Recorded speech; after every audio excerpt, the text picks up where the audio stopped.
வணக்கம் and welcome to biology Tamil.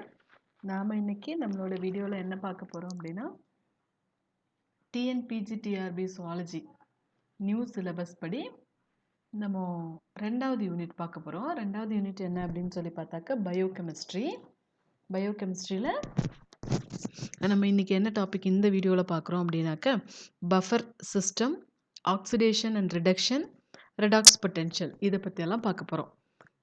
நான் இதுக்கு முன்னாடி போஸ்ட் பண்ணியிருந்த வீடியோ வந்து ஃபுல்லாக முழுக்க தமிழ்லேயே இருந்தது. மேல் ரீப்ரொடக்டிவ் சிஸ்டம் அது வந்துட்டு நிறைய பேர் தமிழில் கேட்டாங்க, அவங்களுக்காக கொடுத்தது. அது ஆக்சுவலி இங்கிலீஷில் மறுபடியும் போடுவேன். யூனிட் வைஸாக போடும்போது இங்கிலீஷில் இன்னும் டீட்டெயிலாக நான் எக்ஸ்ப்ளனேஷன் கொடுப்பேன். இது வந்து ஜஸ்ட் ஃபார் ஒரு அண்டர்ஸ்டாண்டிங்காக அந்த வீடியோ போஸ்ட் பண்ணியிருந்தேன். ஓகே, நம்ம ஃபஸ்ட்டு பஃபர் சிஸ்டம்னா என்னன்னு பார்க்க போகிறோம். ஆல்ரெடி நான் பஃபர் அப்படின்னா என்னன்றது ஒரு இன்ட்ரொடக்ஷன் மாதிரி கொடுத்துருந்தேன். அந்த ஹேண்டர்சன் ஹசல்பிளீச் ஈக்குவேஷன் அப்படின்னு சொல்லி பிஹெச் பற்றி பார்க்கும்போது பிஹெச்சை வந்து பேலன்ஸ் பண்ணுறதுக்கு பஃபர் வந்து ஆட் பண்ணுறோம், பிஹெச் ரெகுலேட்டர் அப்படின்னு பார்த்துருந்தோம். அப்போது பஃபர் சிஸ்டம் அப்படிங்கிறது என்ன அப்படின்னாக்க பிஹெச் ரெகுலேட்டர். அதுதான் வந்துட்டு நம்ம பஃபர் சிஸ்டம் அப்படின்னு சொல்கிறோம். பிஹெச் ரெகுலேட்டர்னா என்ன? பிஹெச்சை கான்ஸ்டண்ட்டாக மெயின்டைன் பண்ணுறது ஒரு ப்ராடக்ட் இல்லைனா ஒரு பொருள், அதுதான் வந்து பஃபர் அப்படின்னு சொல்கிறோம். Which maintains constant pH. Buffering சிஸ்டம்னா என்ன? Buffering solution achieve the resistance, அதாவது பிஹெச்சை வந்து சேஞ்ச் பண்ணும் because of the presence of equilibrium between the ஆசிடை வந்து நம்ம HA அப்படின்னு சொல்கிறோம், and its conjugate base A அப்படிங்கிறோம். அதாவது ஆசிடுக்கும் பேஸுக்கும் இடையில வந்து ஒரு ஈக்குவலிபிரியத்தை கிரியேட் பண்ணுறது தான் வந்து பஃபர் சிஸ்டம் அப்படின்னு சொல்லுவோம். அது வந்து பிஹெச்சில் வந்து ஒரு சேஞ்சை ப்ரொடியூஸ் பண்ணும். ஃபார் எக்ஸாம்பிள் ஹெச்ஏ அப்படிங்கிறது வந்துட்டு நம்ம என்னன்னு சொல்லியிருக்கோம், ஆசிட் அப்படின்னு சொல்லியிருக்கோம். ஹெச்ஏ அப்படிங்கிறத நம்ம இந்த ஈக்குவேஷனை இப்படி எழுதுகிறோம், அதாவது ஈக்குவல் டு அப்படின்னு எழுதுவோம்ல, அந்த மாதிரி எழுதி காமிச்சிருக்கேன்.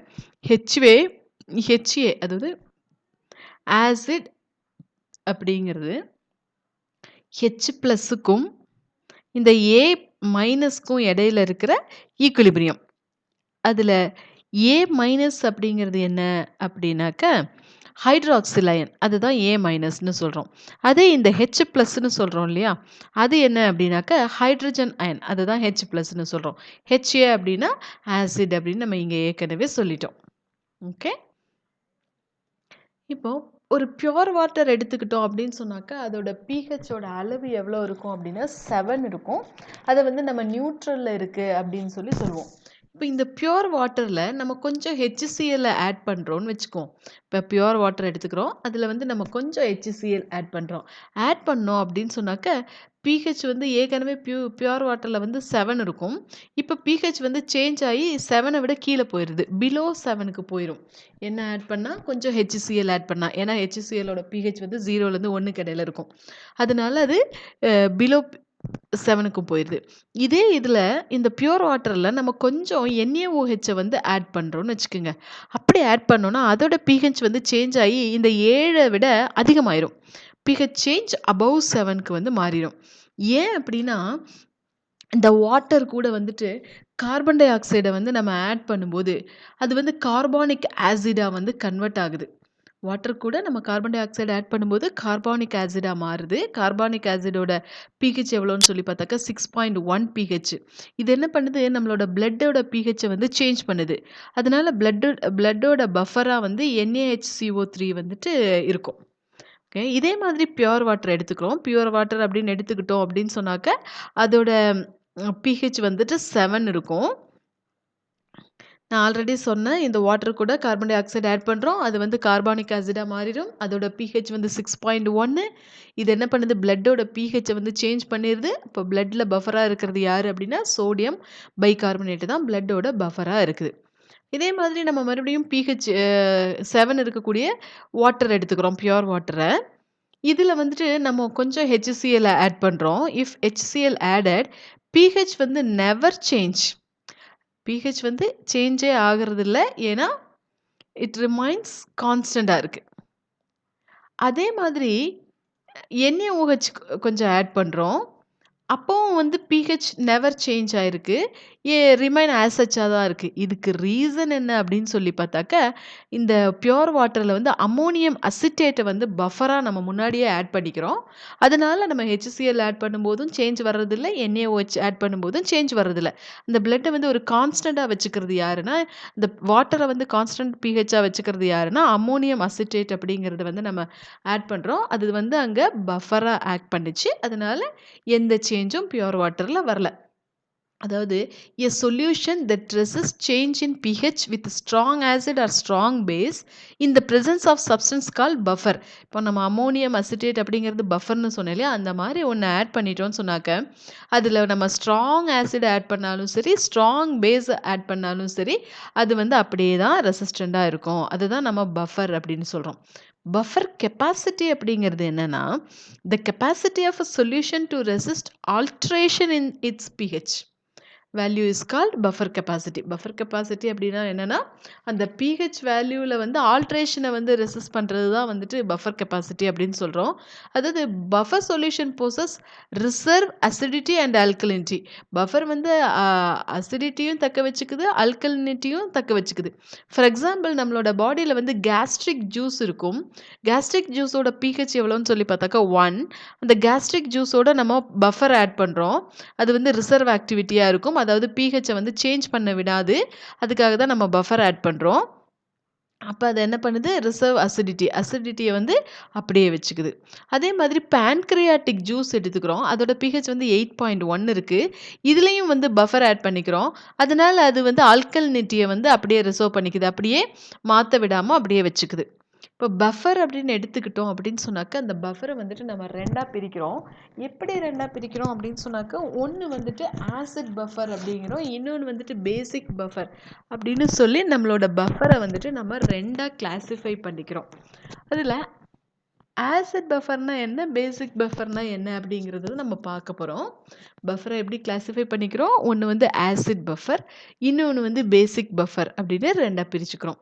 ஆசிட் பஃபர் அப்படின்னா என்னன்னா, ஆசிட் கூட சால்ட் ஆட் பண்ணிக்கிறோம். சால்ட் அப்படிங்கிறது பஃபராக இங்கே ஆட் பண்ணுது. அப்போ ஆசிடும் சால்ட்டும் எடுத்துக்கிறோம். ஃபார் எக்ஸாம்பிள் அசிட்டிக் ஆசிட் எடுத்துக்கிறோம். இந்த அசிட்டிக் ஆசிட் வந்து வீக் ஆசிட். அது கூட வந்து சோடியம் அசிட்டேட் எடுத்துக்கிறோம். ஏன்னா இந்த சோடியம் அசிட்டேட் வந்து ஆக்ட் அஸ் அ பஃபர். அதே மாதிரி நம்ம ஆசிடும் சால்ட்டையும் எடுத்துக்கிறோம். அதில் வந்துட்டு ஆசிட் வந்து பஃபராக இருக்குது. அதாவது அசிட்டிக் ஆசிடையும் சோடியம் அசிட்டேட்டையும் எடுத்துக்கிறோம். இதில் அசிட்டிக் ஆசிட் இருக்குது இல்லையா, இந்த ஆசிட் வந்துட்டு நியூமரேட்டராக இருக்குது. சோடியம் வந்துட்டு டினாமினேட்டரில் இருக்கிறது பஃபராக ஆக்ட் பண்ணுது.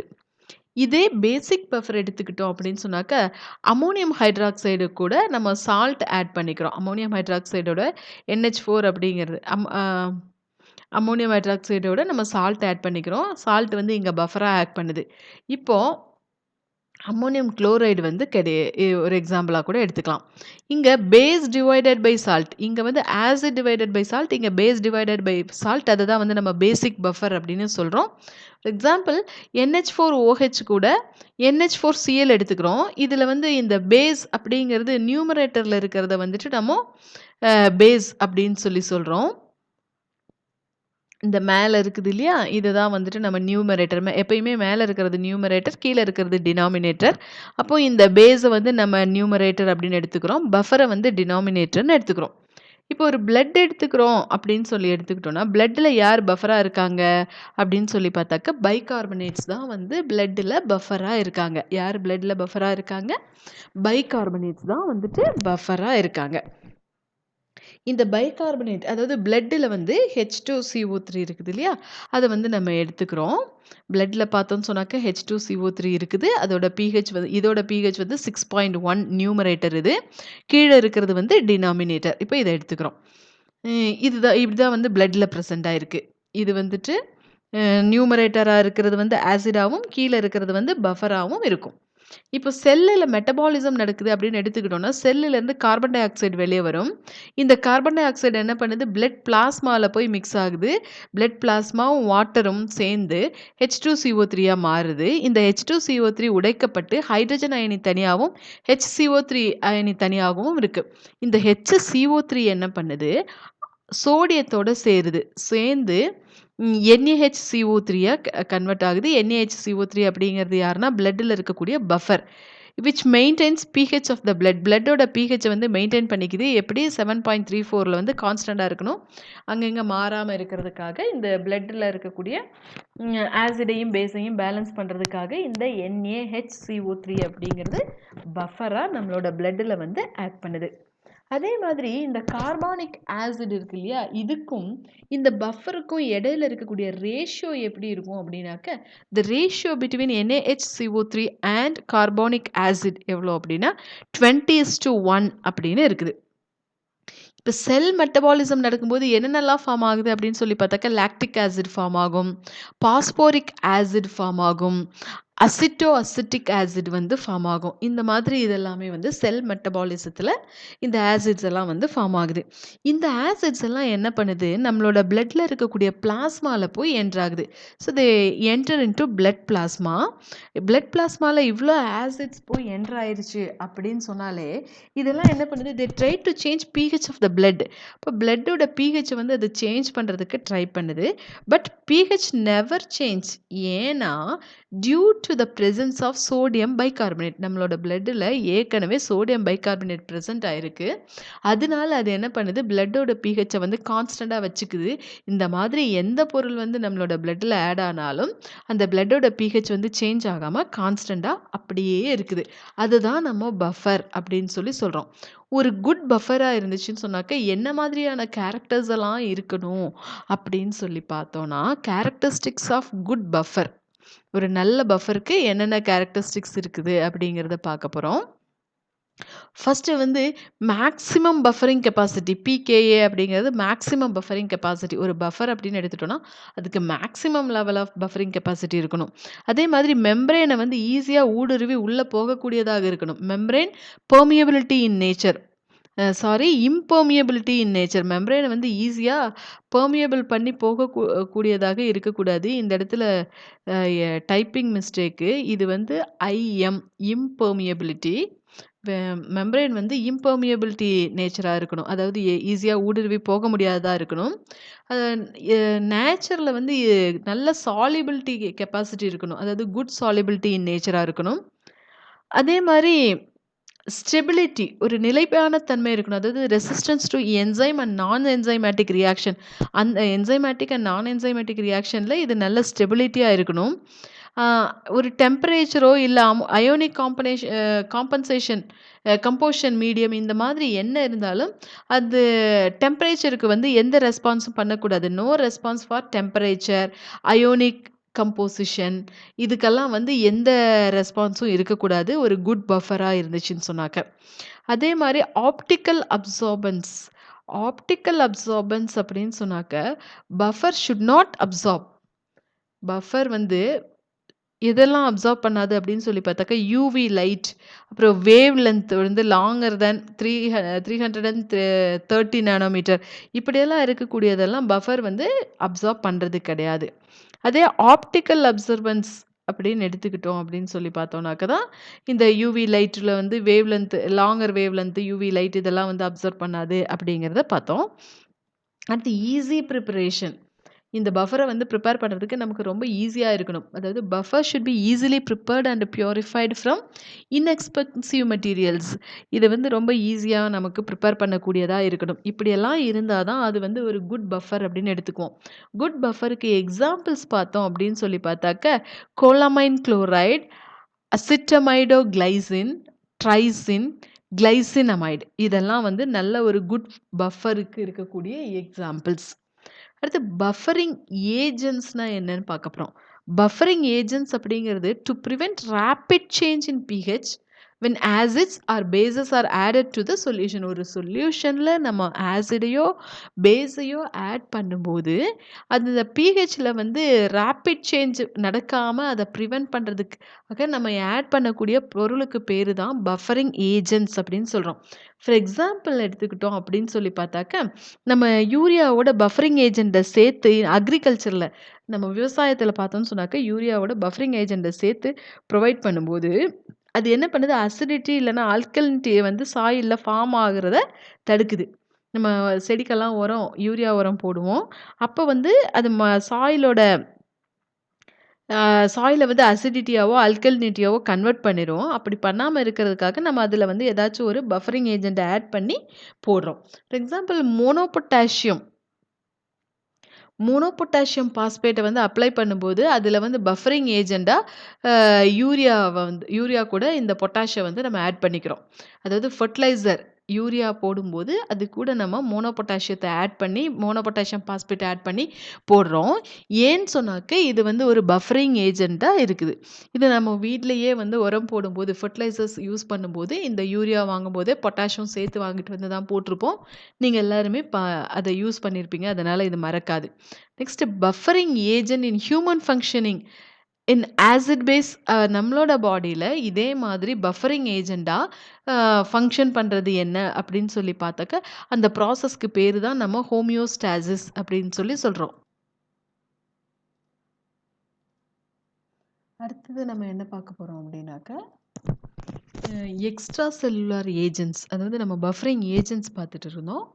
அதில் எக்ஸ்ட்ரா செல்லுலார் ஏஜென்ட் மற்றும் இன்ட்ரா செல்லுலார் ஏஜென்ட் இந்த ரெண்டுலையும் பார்த்தோன்னு சொன்னாக்க இந்த பாஸ்பேட் புரோட்டீன்ஸ் வந்துட்டு இருக்கும். இந்த எக்ஸ்ட்ரா செல்லுலார் ஏஜென்ட்ஸில் வந்து பைகார்பனேட் வந்து ப்ரெசென்ட் ஆகிருக்கும். அதுவும் இல்லாமல் பைகார்பனேட் அப்படின்னா அம்மோனியா. இதுதான் வந்து இங்கே பஃபராக ஆக்ட் பண்ணுது. இந்த எக்ஸ்ட்ரா செல்லுலார் ஏஜென்ட்ஸில் வந்து அண்ட் இன்ட்ரா செல்லுலார் ஏஜென்ட்ஸில் வந்து பஃபராக ஆக்ட் பண்ணுறது யார் அப்படின்னாக்க இந்த பைகார்பனேட் அம்மோனியா. இதை வந்துட்டு பாஸ்பேட் புரோட்டீன்ஸ் வந்து ப்ரெசென்ட் ஆகிருக்கு. இது வந்து எக்ஸ்ட்ரா செல்லுலார்லேயும் இது வந்து இன்ட்ரா செல்லுலார்லேயும் ப்ரெசென்ட் ஆகிருக்கு. அதே மாதிரி இப்போது நம்ம ஹெச்ஐவி டெஸ்ட்டில் எடுக்கக்கூடிய எலைசா டெஸ்ட் அப்படின்னு எடுத்துக்கிட்டோன்னா அதில் வந்து ஆல்கலைன் பாஸ்பேட்டேஸ் இருக்குது, பீட்டா கேலக்டோசிடேஸ் இருக்குது, பெராக்சிடேஸ் இருக்குது. இது எல்லாமே அது அங்கே இருக்கக்கூடிய பஃபரிங் ஏஜென்ட்ஸாக இருக்குது. இப்போ இதோட நம்ம பஃபரிங் சிஸ்டத்தை வந்து கம்ப்ளீட் பண்ணிக்கிறோம். அடுத்து என்ன பார்க்க போகிறோம் அப்படின்னாக்க ஆக்சிடேஷன் அண்ட் ரிடக்ஷன், அப்புறம் ரெடாக்ஸ் பொட்டென்ஷியல் பார்க்க போகிறோம். ஃபஸ்ட்டு ஆக்சிடேஷன் அண்ட் ரிடக்ஷன் பார்க்க போகிறோம். ஆக்சிடேஷன் அப்படின்னா எலக்ட்ரோனேஷன் அப்படிங்கிறது தான் ஆக்சிடேஷன். ரிடக்ஷன் அப்படிங்கிறது எலக்ட்ரோனேஷன். இது எலக்ட்ரோனேஷன் ஆக்சிடேஷன்னா, ரிடக்ஷன் அப்படின்னா எலக்ட்ரோனேஷன். இந்த ரெண்டு டேர்மையும் யார் டேர்ம் பண்ணாங்க அப்படின்னாக்க ஜான் போக்ரிஸ் அப்படிங்கிறவர் தான் ஆக்சிடேஷன் மற்றும் ரிடக்ஷன் அப்படிங்கிறத டேர்ம் பண்ணாங்க. இன்னும் ஈஸியாக சொல்லணும் அப்படின்னாக்க ஆக்சிடேஷன் அப்படிங்கிறது addition of oxygen and removal of hydrogen அப்படின்னு எடுத்துக்கலாம். ஆக்சிடேஷன் அப்படின்னா என்ன? Addition of oxygen and removal of hydrogen. Hydrogen அப்படின்னா எலக்ட்ரான்ஸ் அப்படின்னு அர்த்தம். அதுதான் ஆக்சிடேஷன். அப்போ ரிடக்ஷன்னா என்ன அப்படின்னாக்க ரிடக்ஷன் அப்படிங்கிறது இது அப்படியே இந்த ரிமூவல் மேலே அடிஷன் கீழே வச்சுக்கலாம், ஞாபகம் வச்சுக்கலாம். Removal of oxygen and addition of hydrogen இதுதான் வந்து நம்ம ரிடக்ஷன் அப்படின்னு சொல்கிறோம். அதாவது oxidation defined as an increase in the oxidation state or electronation of hydrogen or removal of hydrogen அப்படிங்கிறது தான் நம்ம ஆக்சிடேஷன் அப்படின்னு சொல்கிறோம். ஆக்சிடேஷன்னா என்ன? எலக்ட்ரோனேஷன் அப்படிங்கிறத நம்ம ஆக்சிடேஷன்னு சொல்கிறோம். அதே மாதிரி addition of oxygen and removal of hydrogen அப்படிங்கிறதையும் நம்ம ஆக்சிடேஷன் அப்படின்னு சொல்கிறோம். ஆக்சிடேஷன் அப்படிங்கிறது defined as an increase in oxidation state or electronation of hydrogen, removal of hydrogen. இதுதான் வந்துட்டு நம்ம ஆக்சிடேஷன் அப்படின்னு சொல்கிறோம். ஃபார் எக்ஸாம்பிள் சல்ஃபர் வந்து காற்று பார்த்த உடனே சல்ஃபரில் வந்து ஆக்சிஜன் சேர்த்த உடனே அது சல்ஃபர் டை ஆக்சைடாக மாறிடுது. அதே மாதிரி ஹைட்ரஜன் சல்ஃபர் H2S கூட குளோரின் ஆட் பண்ணோம் அப்படின்னு சொன்னாக்கா அதில் சல்ஃபர் தனியாகவும் HCl தனியாகவும் பிரிஞ்சு வந்துடுது. இதுதான் நம்ம எலக்ட்ரோனேஷன், அதாவது ரிமூவல் ஆஃப் ஹைட்ரஜன் அப்படின்னு சொல்கிறோம். இதுலேருந்து ஹைட்ரஜனை ரிமூவ் பண்ணுறது தான் ரிமூவல் ஆஃப் ஹைட்ரஜன் அப்படின்னு சொல்கிறோம். இதுக்கு இன்னொரு எக்ஸாம்பிள் பார்த்தோன்னா இரும்பு துருப்பிடிக்குது, ரஸ்டிங்னு சொல்கிறோம் இல்லையா, அது கூட இந்த ஆக்சிடேஷன் ப்ராசஸ்னால தான் நடக்குது. இதே ரிடக்ஷன் அப்படின்னு எடுத்துக்கிட்டோம் அப்படின்னாக்க, addition or gain of electrons அதை தான் நம்ம ரிடக்ஷன் அப்படின்னு பார்த்தோம். ரிடக்ஷன் அப்படின்னா என்ன? Addition or gain of electrons அதுதான் நம்ம ரிடக்ஷன் அப்படின்னு சொல்கிறோம். ரிடக்ஷன்னா என்ன? Removal or loss of oxygen அதுதான் நம்ம ரிடக்ஷன் சொல்கிறோம். ரிடக்ஷன்னா என்ன? ரிமூவல், ஆக்சிஜனை ரிமூவ் பண்ணுறது ரிடக்ஷன். இது வந்து ரிடக்ஷனை வந்துட்டு நம்ம reduction as a decreased oxidation state அப்படின்னு சொல்லலாம். இதுக்கு எக்ஸாம்பிள், ரிடக்ஷனுக்கு எக்ஸாம்பிள்ஸ் என்ன அப்படின்னு சொல்லி பார்த்தாக்க, காப்பர் ஆக்சைடு சியூஓவோட ஹைட்ரஜன் ஆட் பண்ணும்போது வாட்டர் ப்ளஸ் காப்பர் தனியாக பிரியுது. அதாவது removal of oxygen from copper, removal of oxygen from copper. இந்த காப்பர்லேருந்து ஆக்சிஜனை நம்ம ரிமூவ் பண்ணியிருக்கோம் இங்கே. அதே மாதிரி ஹைட்ரஜன் கூட புரோமைடை ஆட் பண்ணும்போது ஹைட்ரோபுரோமைடு 2HBr2 கிடைக்குது. இதுக்கும் அடிஷன் ஆஃப் எலக்ட்ரான்ஸ் அப்படின்னு சொல்கிறோம். ஆக்சிடேஷன் அப்படின்னா வெயிட் இன்க்ரீஸ் ஆகும், ரிடக்ஷன் அப்படின்னா வெயிட் வந்து டிக்ரீஸ் ஆகும். இதுதான் ஆக்சிடேஷனுக்கும் ரிடக்ஷனுக்கும் இடையில இருக்கக்கூடியது. அடுத்தது ரிடாக்ஸ் பொட்டென்ஷியல் பார்க்க போகிறோம். ரிடாக்ஸ் பொட்டென்ஷியலை கேபிட்டல் இ ஸ்மால் ஹெச் அப்படிங்கிற எழுத்தில் மார்க் பண்ணுவோம். அதுதான் வந்துட்டு ரிடாக்ஸ் பொட்டென்ஷியல் அப்படின்னு சொல்லுவோம். அதாவது redox potential it includes both oxidation and reduction ரெண்டையும் சேர்த்து இன்க்ளூட் பண்ணுறது தான் ரிடாக்ஸ் பொட்டென்ஷியல் அப்படின்னு சொல்கிறோம். அதாவது வெயிட் வந்து ஈக்குவலாக இருக்கும், அடிஷனும் இருக்கும், ரிமூவலும் இருக்கும். ஆக்சிடேஷன் மற்றும் ஆக்சிஜன் ஏற்றம் மற்றும் ஆக்சிஜன் ஒடுக்கம்னு சொல்லுவோம் இல்லையா, அதாவது ஆக்சிடேஷன் மற்றும் ரிடக்ஷன் இது ரெண்டுமே ஒன்றாவே நடக்கும். அதனால் வெயிட் வந்து ஈக்குவலாக இருக்கும். இந்த ரெடாக்ஸ் ரியாக்ஷன் அப்படின்னு எடுத்துக்கிட்டோம் அப்படின்னாக்க, and oxidation reduction reaction where electrons are transferred from one substance to another. ஆக்சிடேஷன் நடந்தாலும் சரி, ரிடக்ஷன் நடந்தாலும் சரி, எது நடந்தாலும் எலக்ட்ரான் வந்து ஒரு இடத்துலேருந்து இன்னொரு இடத்துக்கு டிரான்ஸ்ஃபர் பண்ணுது. அதுதான் வந்து ரிடாக்ஸ் பொட்டென்ஷியல். இந்த ரெண்டு ப்ராசஸும் அட் அ டைமில் சைமல்டேனியஸாக நடக்கும். ஆக்சிடேஷனும் ரிடக்ஷனும் போத் ப்ராசஸ் டேக்ஸ் சைமல்டேனியஸ்லி. ஒரு சப்ஸ்டன்ஸ் வந்து எலக்ட்ரானை இழக்கும், இன்னொரு சப்ஸ்டன்ஸ் அதை எடுத்துக்கும். இப்போ one substances loss electrons, other substance gain electrons. Example எடுத்துக்கிட்டோன்னா, சோடியம் வந்து எப்போவுமே சோடியத்துக்குள்ள வந்து மேலே ப்ளஸ் அப்படின்னு ஒன்று போட்டிருப்போம் எழுதும்போது. குளோரின் எழுதும்போது மேலே ஒரு மைனஸ்னு போடுவோம். அதாவது இந்த சோடியம் ஒரு எலக்ட்ரானை கொடுக்குது, குளோரின் வந்து ஒரு எலக்ட்ரானை பெற்றுக்குது அப்படின்னு எடுத்துக்கலாம். அப்போ 2Na ப்ளஸ் Cl, இங்கே வர ப்ளஸ் இல்லை, இது மேலே வர ப்ளஸ் 2Na ப்ளஸ் Cl அப்படின்னு கிடைக்கும். இங்கே சோடியம் வந்து ஆக்சிஜனை எடுத்துக்குது, ஆக்சிடைஸ் ஆகுது. அதே குளோரின் வந்து ரெடியூஸ்ட் ஆகுது. அப்போது சோடியம் வந்து ஆக்சிடைஸ் ஆகுது, குளோரின் வந்துட்டு ரெடியூஸ்ட் ஆகுது.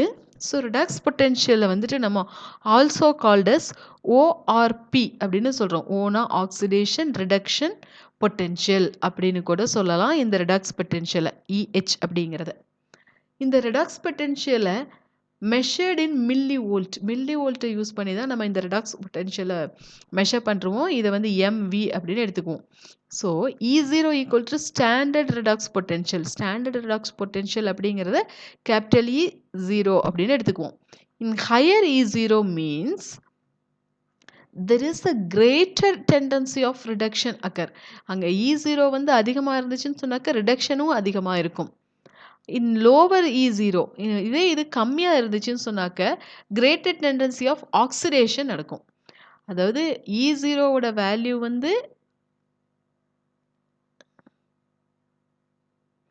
கிரேட்டர் டெண்டன்சி, அங்கே ஹையர் E0வாக இருந்துச்சுன்னா ரிடக்ஷன் அதிகமாக இருக்கும், லோவர் E0வாக இருந்தால் ஆக்சிடேஷன் அதிகமாக இருக்கும்.